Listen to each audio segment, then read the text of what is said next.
같이 따라합시다. 오직 성령이. 지난주 우리는 예수님께서 부활하신 후에 승천하시기 전에 약속하신 것을 기다리게 하시는 예수님의 말씀을 들었습니다. 그러면 기다리는 우리에게 왜 기다리게 하셨는지, 그리고 기다리는 우리에게 왜 굳이 성령을 주시기로 하시는지 우리는 그 얘기를 같이 나눠보려고 합니다. 사실 성령에 관한 이야기는 우리는 막연하게 혹은 당연하게 여깁니다. 성령이 오셔야지, 성령이 함께 해야지. 그런데 왜 꼭 성령이겠습니까? 성령이 오셔서 하시는 가장 처음 일은 뭡니까? 예수님이 제자들과 함께 할 때는 문제가 안 됐습니다. 12명의 다른 제자들 같이 모여서 움직이는데 그들은 하나로 똘똘 뭉쳐서 다녔습니다. 그런데 제자들의 구성을 살펴보면은 예수님이 선택한 이 제자들은 달라도 너무 다릅니다. 직업만 다른 게 아닙니다. 정치, 경제, 종교적인 상황을 고려하면 이 사람들은 한 식탁에 모여서 밥 먹는 것조차도 어려운 사람들입니다. 예수님 시대는 로마의 식민지로 이스라엘은 약 4부류의 사람들로 거기 사는 사람들을 나눠볼 수 있습니다. 첫 번째, 친로마파. 친로마파는 로마에 협력해서 어차피 이렇게 된 거 저기 빌붙어서라도 차라리 가까이 지내면서 이익이라도 취하자라고 하는 사람들입니다. 이 사람들은 계산이 빠르고 현실적입니다. 하지만 친로마파는 누구도 환영해 주는 사람이 없었습니다. 두 번째, 독립파입니다. 무력으로라도 로마를 몰아내고 우리는 독립을 해야 한다. 게릴라 활동을 합니다. 사람을 죽이면서도 나라의 독립을 위해서라면 어쩔 수 없는 선택이라고 거리낌이 없습니다. 독립파는 가난했고 거칠었습니다. 가까이 지냈다가는 오해받기 십상이라 가까이 하는 사람들이 없었습니다.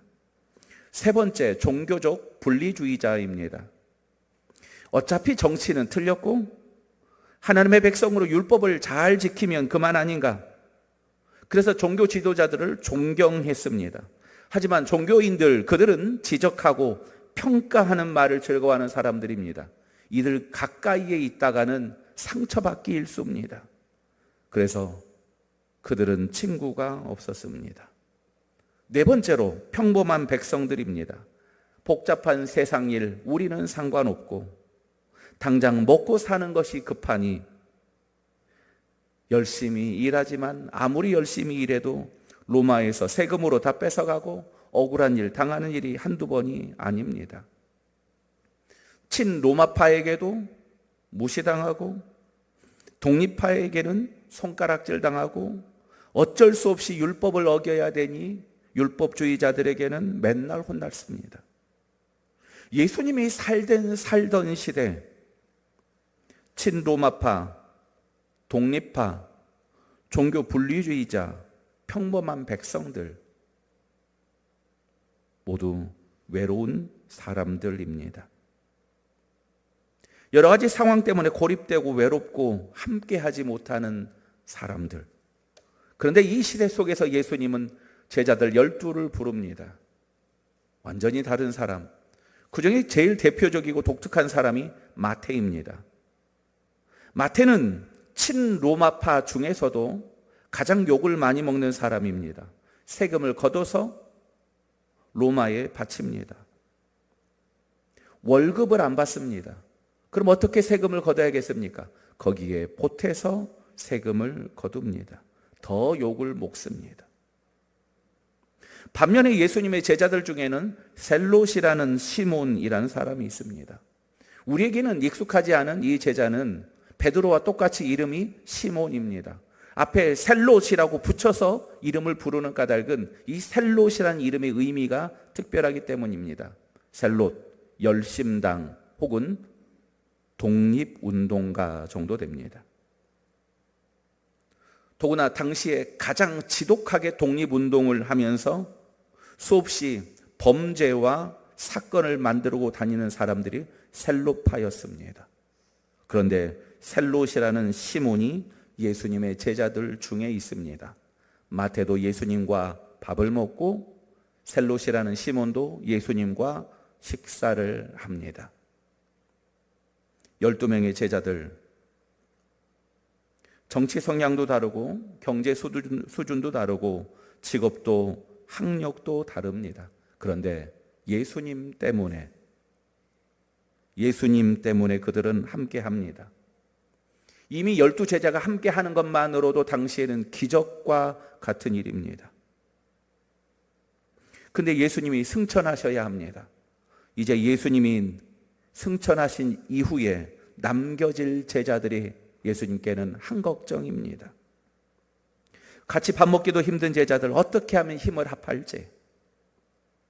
더구나 부활하신 예수님 만났죠. 더구나 승천까지 보고 나면 이 제자들은 안 봐도 펄펄 뛰면서 이 소식을 전하고 다닐 겁니다. 그런데 그들의 목적과 방향은 좀 다를 겁니다. 예수님이 승천하신다는 이야기를 하기 전에 제자들의 반응을 보면은 분명히 이렇습니다. 6절 우리 같이 읽습니다. 그들이 모였을 때 예수께 여쭈어 이르되 주께서 이스라엘 나라를 회복하심이 이때니까 하니. 예수님 성령이 오기 전에 가지 마라, 성령 기다려라 간곡히 부탁했던 이유는 이겁니다. 그들의 관심은 이스라엘 나라가 이거 지금입니까?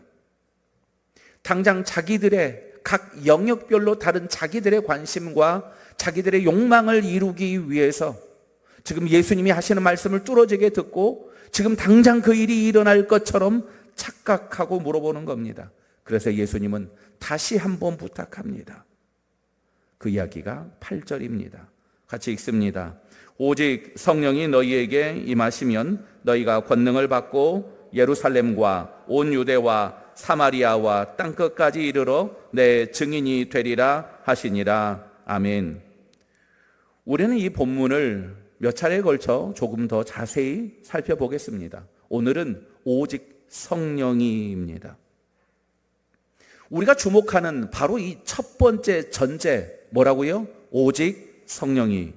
권능 받기 전에 오직 성령이, 사명을 주시기 전에 오직 성령이, 증인이 되기 전에 그들 안에 있어야 되는 것이 오직 성령이.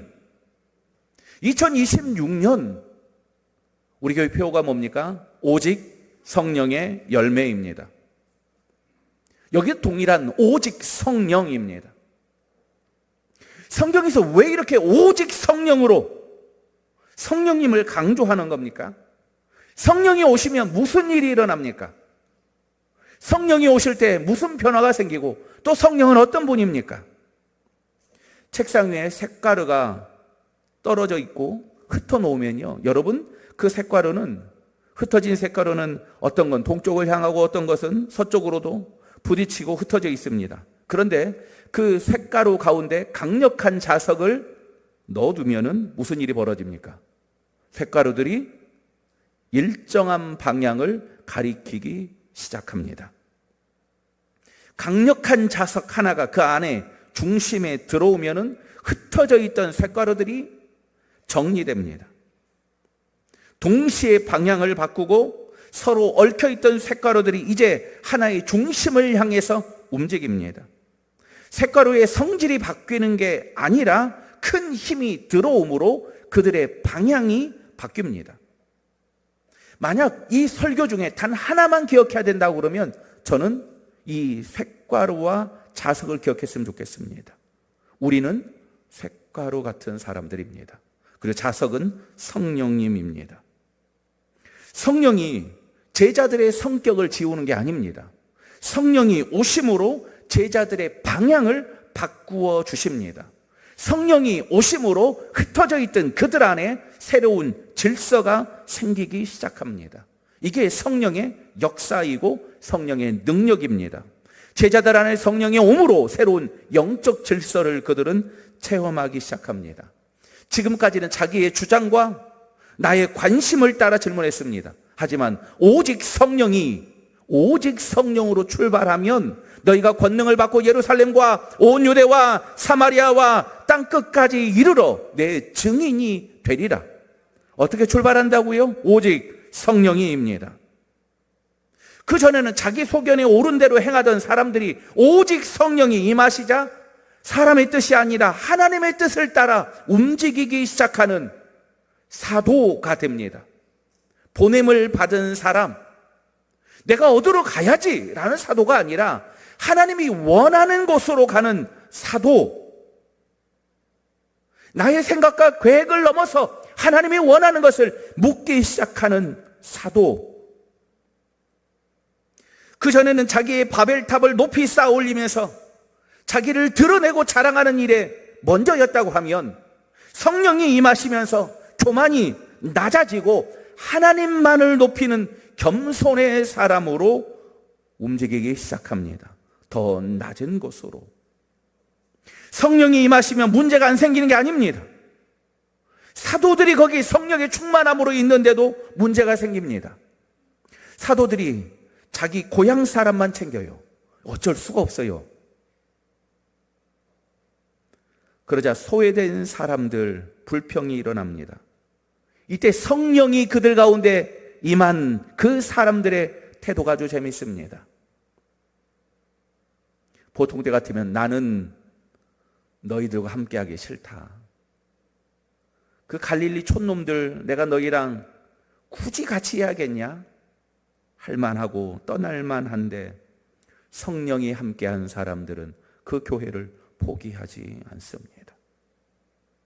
그리고 성령이 함께한 사도들은 자기들의 권리를 내려놓습니다. 아, 내가 못 봤다.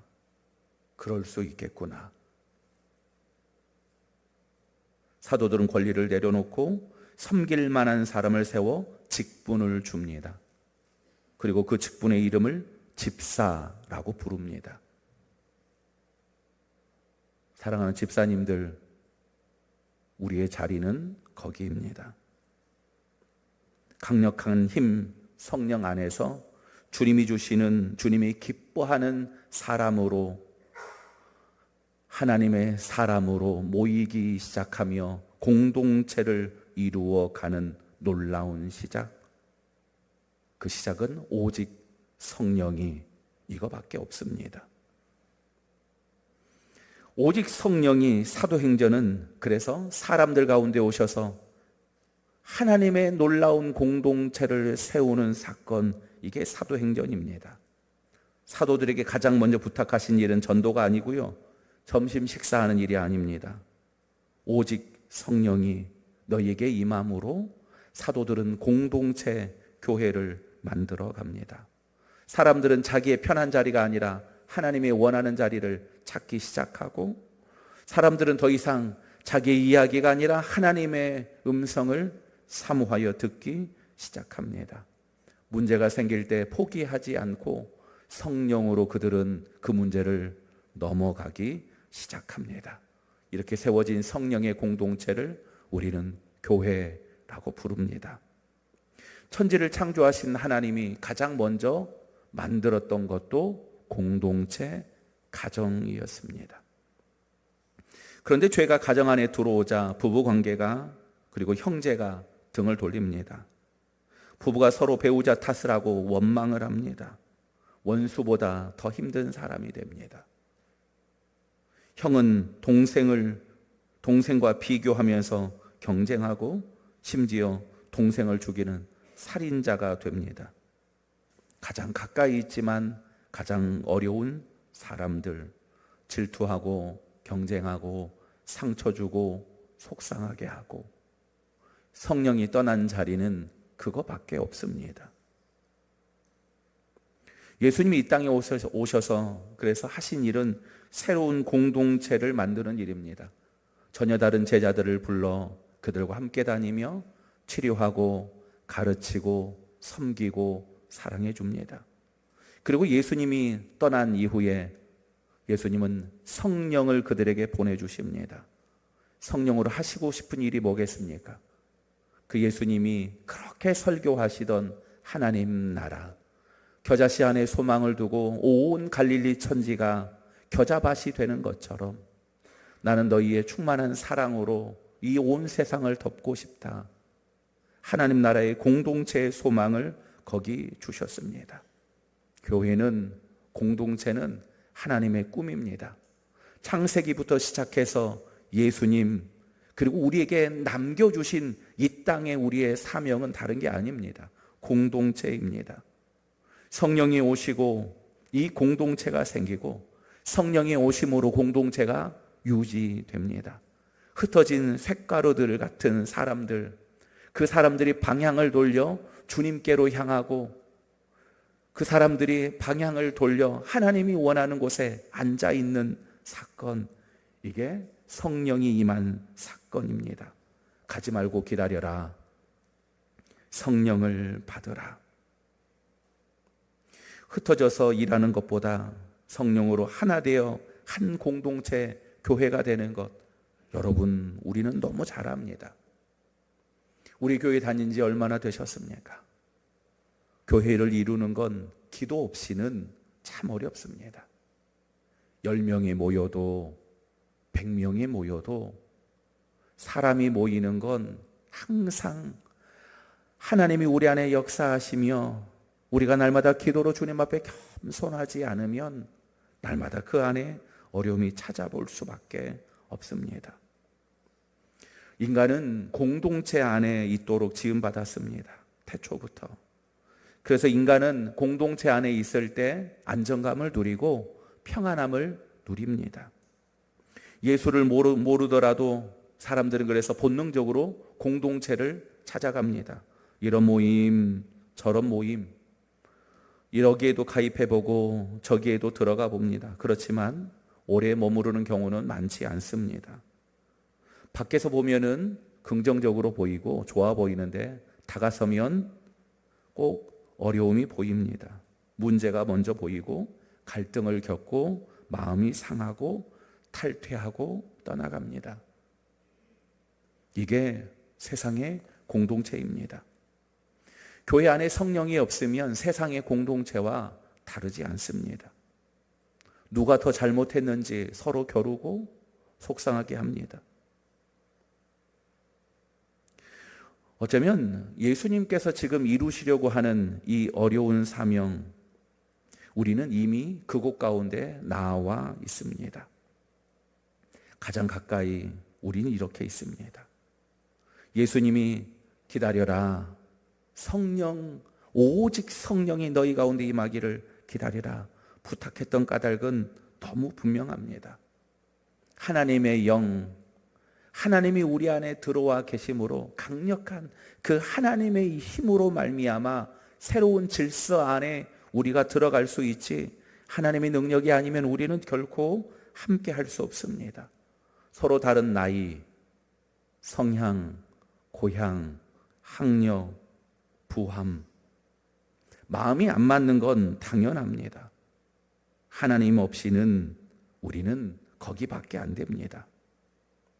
서로 다르고 다른 사람들, 저는 성경 공부를 하면서 지난 한 주간 고린도전서에 나와 있는 4가지 분파에 대해서 함께 나눴습니다.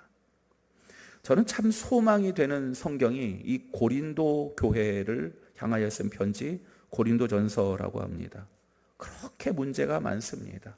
한두 개가 아니라 고린도전서 1장부터 16장까지 모두 문제들에 관한 겁니다.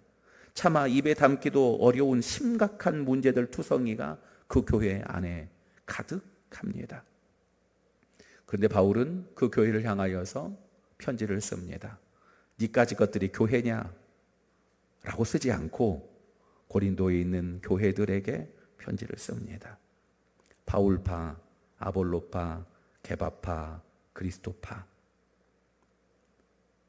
너희들 이럴 줄 알았다. 나 떠나면 이런 파 저런 파 다 나눠져서 싸울 줄 알았다. 당장 파를 해체하고 빨리 나의 권위에 순복해라 말할 수 있을 텐데, 바울은 그렇게 말하지 않습니다. 전부 조용해라, 싸움을 당장 그쳐라 말하지 않습니다. 바울이 말하는 이 교회의 진짜 모습은요, 분쟁을 넘어 온전히 합하라라고 말합니다. 우리는 당장 싸움을 그치는데, 당장 조용하는데 방점을 둘 것 같은데 바울은 그렇게 말하지 않습니다. 생각해 보면은 싸움이 없는 교회는 어떤 교회입니까? 생명이 없는 교회입니다. 적당히 떨어져서 팔짱 끼고 있으면 우리는 누구와도 부딪힐 일 없습니다. 언제 우리가 상처받고 언제 우리가 속상합니까? 하나님 일 하겠다고 팔 걷어 한 걸음 내디디면 그때부터 상처와 어려움이 시작됩니다. 그런데 바울은 고린도 교회에게 권면합니다. 싸움을 거쳐라 대신 싸움을 넘어 온전히 합하라. 함께하면 다른 것이 당연하다. 바울은 그 팔을 해체하라고 말하지 않고 온전히 합하라, 그저 거기에서 끝납니다. 그들이 같을 수가 없습니다. 남자로, 여자로, 내성적인 사람, 외향적인 사람, 급한 사람, 빠른 사람, 보수적인 사람, 진보적인 사람. 그런데 온전히 합하라. 너희끼리 연합하지 말고 하나님과 온전히 합하라. 이게 바울의 부탁입니다. 교회 문제를 푸는 방법은 아주 간단합니다. 너희끼리 화해해라 이거 말고요. 하나님과 온전히 합하라. 사랑하는 성도 여러분, 우리 곁에 성격 안 맞고 스타일 다르고 목소리 크기 다르고 좋아하는 온도도 다른 사람 있습니까? 저랑 어제 저녁에 아내가 자는데 온도가 그렇게 다릅니다. 아내는 절대 에어컨을 켜지 않습니다. 저는 할 수만 있으면 아내의 눈을 피해서라도 켜고 싶습니다. 여전히 잘 맞지 않는 사람과 한 식탁에 있다면 사랑하는 성도 여러분, 그것이 성령이 우리 안에서 일하고 계시는 증거입니다. 왜냐하면 이건 기적입니다. 함께 하고 싶은 사람, 나랑 잘 맞는 사람 아닙니까? 하지만 그럼에도 불구하고 같이 하잖아요. 이게 기적입니다. 저는 바라기는 다음 주에 여러분이 기적을 경험했으면 좋겠습니다. 어떻게 해요? 다른 자리에 한번 앉아 보십시오. 여러분 편한 그 자리 말고 다른 자리에 앉아 보십시오. 거기 가서 새로운 사람 뒤통수도 보고 내 옆에 앉아 있는 새로운 사람을 만나 보십시오. 이게 기적의 증거입니다. 내가 편한 자리 하루만 해보십시오. 포기하지 않는 하나님이 우리 안에 역사하실 때 문제를 넘어 하나님과 가까워지며 하나님의 사람으로 우리의 새로운 질서가 이루어져 가는 사람들. 우리 옆에 있는 분들에게 이렇게 축복합시다. 당신은 기적입니다. 우리는 기적입니다. 교회가 기적입니다. 쇳가루는 스스로 방향을 바꾸지 못합니다. 강력한 힘, 거기 자석이 있어야 바꿉니다. 우리가 아무리 노력해도 변하지 않는 우리의 약함을 우리는 잘합니다. 그래서 예수님 부탁합니다. 기다려라, 성령을, 오직 성령이. 자석이 그 가운데 있으면 움직이는 그 쇳가루들처럼 우리는 이제 성령으로 움직여야 합니다. 우리의 기적은 여기서 끝나면 안 됩니다. 보냄을 받은 사람 사도로 우리를 하나님이 보내셨습니다. 우리가 먼저 가야 할 그곳, 가야 할 사람이 우리가 기도하는 가운데 생각나면 사랑하는 성도 여러분 꼭 새로운 질서, 그 기적을 경험하기를 소망합니다. 도전하십시오. 주님이 우리와 함께 하십니다. 성령을 통해서 변화하는 일은 결코 어렵지 않습니다. 주님이 우리에게 주시는 그 마음을 따라 순종하며 한 걸음 내디딜 때 거기가 사도의 걸음입니다. 예루살렘 교회 성령으로 임한 놀라운 가장 큰 기적은 방언이 아닙니다. 가장 큰 기적은 사랑의 공동체, 그들이 함께 하는 겁니다. 세리와 셀롯이 함께 기도하고 시끄러운 우레의 아들들과 조용한 안드레가 함께 복음을 전하며 헌신하는 모습, 이 모습이 기적입니다. 성령의 역사는 인간의 관용이나 타협으로는 결코 만들 수 없는 하나님 나라의 질서입니다. 하나님이 원하시는 교회는 냉난방의 완벽한 교회가 아니고 우리의 욕구를 채우는 문화센터도 아닙니다. 하나님 나라의 질서로 세워지는 사람들, 하나님이 원하는 곳으로 오늘 또 믿음으로 세워지는 사람들, 성령의 충만함으로 오늘 하나님이 나에게 원하는 것과 우리 가정에 원하는 것을 고민하며 기도하는 사람들이 있는 곳, 주님은 바로 그곳을 원하시며 그곳에 하나님의 가정, 하나님의 구역을 세워가기를 원하십니다. 말씀을 정리합니다. 성령 사건 이전에는 제자들은 서로 경쟁하고 누가 더 높은지 정치적 기대로 서로 반목하며 언제입니까? 질문합니다. 하지만 성령이 임하시면서 그들 안에 새로운 공동체, 새로운 하나님 나라의 열망이 생기기 시작합니다. 성령이 임하시면서 이렇게 다른 그들이 하나 된 공동체, 교회가 되어가며 그들이 마지막까지 흩어지지 않습니다. 사도행전 내내 교회는 어려움과 문제와 위기들을 만나지만 교회는 포기하지 않고 하나됨을 끝까지 유지합니다. 교회는 비슷한 사람들, 비슷한 성향에 함께하는 동호회가 아닙니다. 우리는 인간적으로 전혀 함께할 수 없는 사람들이지만 예수님 때문에 성령이 우리 안에 임하심으로 새로운 공동체, 사랑의 질서를 만들어가는 사람들입니다. 우리의 기준은 성령이고 우리의 기준은 하나님의 말씀입니다. 세상의 질서가 아니라 하나님의 사랑을 따라 우리를 새로운 은혜로 불러가십니다. 그 하나님이 부르시는 새로운 질서, 공동체를 만드는 자리, 우리를 그곳으로 보내십니다. 하나님의 나라는 말로 전하는 게 아닙니다. 하나님의 나라는 이 공동체로 보여주는 겁니다. 우리 교회가 하나님 나라가 되고 우리 가정이 복음의 공동체가 되어갈 때 성령이 이끄는 그 놀라운 질서가 오늘 우리가 머무는 곳마다 기쁘게 세워지고 하나님 나라의 놀라운 샘플이 여러분의 가정, 구역이 되기를 주님의 이름으로 축복합니다. 기도합시다.